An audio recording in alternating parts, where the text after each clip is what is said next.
Good day kakwento. Good day.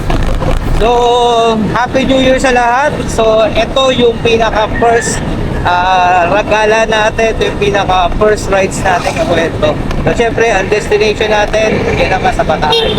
First ever na mapupunta natin. So, samahan nyo kami kakwento sa aming biyahe dito sa Bataan. Mamaya natin i-check kung sa mismong lokasyon sa Bataan tayo kakwento. I feel nauseous, believe me. Never had a lot of shit come easy. Had to work hard, struggle just to be me. Had to rise up just so they could see me. Did what I had to do just to feed me. And what was left over I put towards my dream. So yun kakwento. So stop over muna kami. Yan ang aking kapatid. Ganda-ganda kapatid. So yun yung mag-asawa, partner, kami nasa rides. Tapos si shoutout ko naman pre. Ayan, alas 2 ang usapan. Alas 5 kami nakaalis. Magaling. So meron pa tayong 2 hours and 36 minutes. So kain na muna tayo. Ayan, so 6:47. So nandito pa lang kami sa Bulacan. So kakain muna kami kakwento. Tara.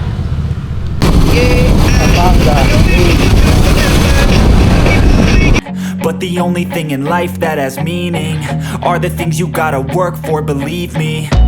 Take into your hands a plan, your own hands can land your own brand. And damn, I feel like no one takes accountability. They want the credibility, convincingly unwilling to put in the hours it takes to get some power. Don't be f***ing sour, take a cold shower. Scream until you're louder, work until you're prouder. And f*** all the doubters, they're just your downers. I swear to God they all let me down. I always fought just to wear the crown. I'm f***ed off at these f***ing clowns who were all taught they deserve an ounce. It's only worth it if you work for it. It's only worth it if you work for it. I won't stop till they hear me now. I won't stop till I wear the crown.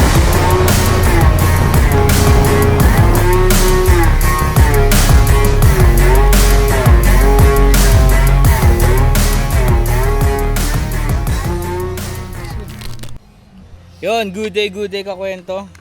So naka-arrive na kami dito sa Bataan, specifically dito sa Morong Bataan kakwento. So nandito kami located ngayon sa Consortia Sand and Sea Resort. So yung kakwento, so later on itatakal ko sa inyo yung mga amenities, yung mga dapat yung malaman kung just in case na gusto niyo magpunta dito. Actually first time nating magpunta dito sa Bataan. So ayan, so yung experience later i-share ko sa inyo yung ganda ng place, yung tulad nito. Ayan, kung nakikita nyo ako kwento, halos lahat dyan puro tent yan. Ayan, tapos medyo kung nakikita nyo yung dagat, napakakalmado kasi meron siyang breakwater doon sa bandang dulo.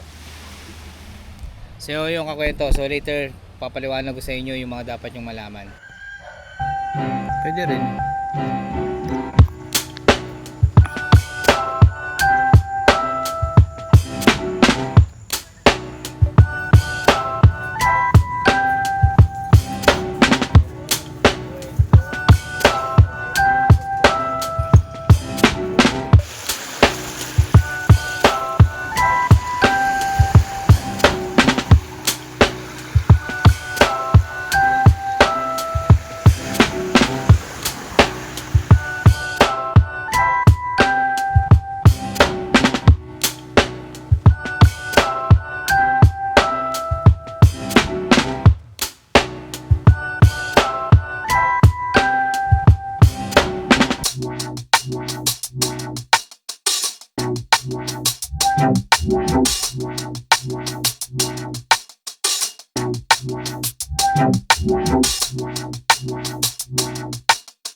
Yung kakwento, so ang oras ngayon is ano, 6:30. Ayan. So ito yung mukha ng konsorsya sa gabi. Yan. Kung nakikita nyo yan, puro tent yan.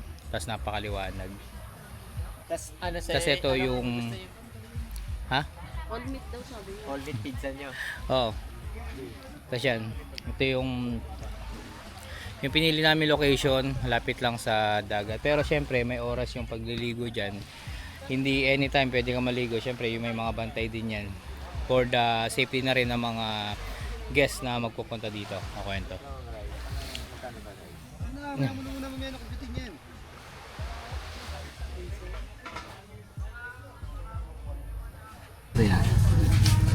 Good morning kakwento. So ito yung morning namin dito sa sa Consortia sa Sand and Sea Resort yan. So good morning son. Morning. Pre. Morning, kakwento. So yun, so welcome sa ating first ever vlog for this year 2026. So napaka-solid ng resort na to. Okay. Lamig. Saka di mo kasi mararamdaman tayo init kasi nga tingnan mo naman yung paligid nyo, puro puno, tapos yung dagat yan, napaka-calm. Itutur ko kayo sa buong area ng Consortia para just in case na i-attempt nyo na magpunta dito lang to sa Morong Bataan kakwento. Try nyo rin pumunta, biyahe lang dito, kakain lang kayo ng 3 to 4 hours from Manila. Solid din ang daan kakwento. Tapos yung kakwento, so ang pinaka-entrance dito na babayaran nyo is 250 na yun lang actually, yun lang talaga yung binayaran namin kakwento. Tapos yung mga tent, naka-tent lang rin kami. Yan, tulad yan. Ang daming tent, puro halos tent lang yun dyan. Wala kaming binayaran dyan. Kumbaga, yung pinaka per head lang talaga yung babayaran nyo. Which is good. Dun sa mga naghahanap ng mga affordable na location na gusto nyo mag-relax ng dagat, yan, kawento. So, isa to sa pwede kong ma-recommend na pwede nyo puntahan kakwento. 250, yung lahat na yun. Pinaka-entrance lang yung babayaran nyo. Tapos yung parking, wala rin bayad yung parking kakwento. Tapos, yung mga, meron din dito, kung may mga pinapaupahan din sila dito na mga bahay, mga rooms na nagre-range to 5,000 to 12,000. Depende sa dami ng tao syempre. Meron doon na parang malaking bahay good for 20 packs daw. Meron namang bahay dyan na good for 6 packs, 4 packs. Yan kakwento. Kaya syempre para dun sa mga gusto ng mga tent pitching, yan, walang bayad yung tent. Yan nga, entrance lang tayong ibabayaran yung kakwento. Tapos tindahan, wala kayong problema sa tindahan. Meron ding tindahan dito sa loob na kompleto din kakwento. Tapos CR, ang linis ng CR. Doon sa mga, syempre may mga kakwento tayo na isa sa chine-check nila yan yung CR. Goods yung CR kakwento. Tapos isa pa sa nagustuhan ko dito kakwento, kasi isa tong beach resort. Meron dito kung mga may kuryente dito kakwento. Nga kwento, kung gusto niyo ng magdala na lang kayo ng isang mahabang extension. Tapos meron kasi dito nakaalat talaga na kuryente. Yan. Ayan kakwento. So yung magsasaksak lang kayo dyan, tapos saksak yung mga extension nyo, i-ano nyo na sa mga tent nyo. Ayan. Para at least kung gusto nyo mag-electric fan, gusto nyo may mga charging station kayo sa mismong tent nyo, meron kakwento. Yung kwento. So, dito tayo sa side ng dagat na. Ayan. So, yan, kung nakikita nyo, napaka-calm ng dagat. Which is good para sa mga bata na gustong maligo dito. Kasi meron siyang breakwater na nandun. So, lahat ng alon, dun muna siya. Tapos dito, pagdating dito, napakakalmado na ng dagat. Saka ito, pantay yan. So, safe to para sa mga kids na gustong maligo ng dagat. Yan. So pakahaba na ito simula dun. Ganyan. So yan yung pinaka-view niya kakwento. Ayan. So solid kakwento. So very affordable. Ganda pa ng beach resort. Tapos isa pa sa gustuhan ko yung accommodation, yung hospitality ng may-ari sa kanong mga caretaker na nandito kakwento. So ito yung side namin. So tabing dagat, solid. So yun kakwento. So syempre, actually bago pa lang tong ang resort na to. Nakausap ko yung may-ari, nasa 2 years pa lang daw.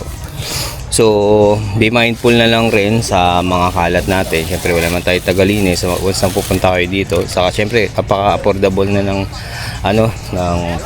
accommodation dito. Yan. So, yung mga basura natin, yan, tulad yan. So, lilinisin natin yan. May naka-designated naman na basurahan na pwede nyo ilagay yung inyong mga basura. Yan. Para at least, just in case na aalis na kayo, medyo kalmado na yung paligid. Malinis. Iwan yung malinis yung lugar. Ito. Ayan pre, tara. Butin. Ayan. So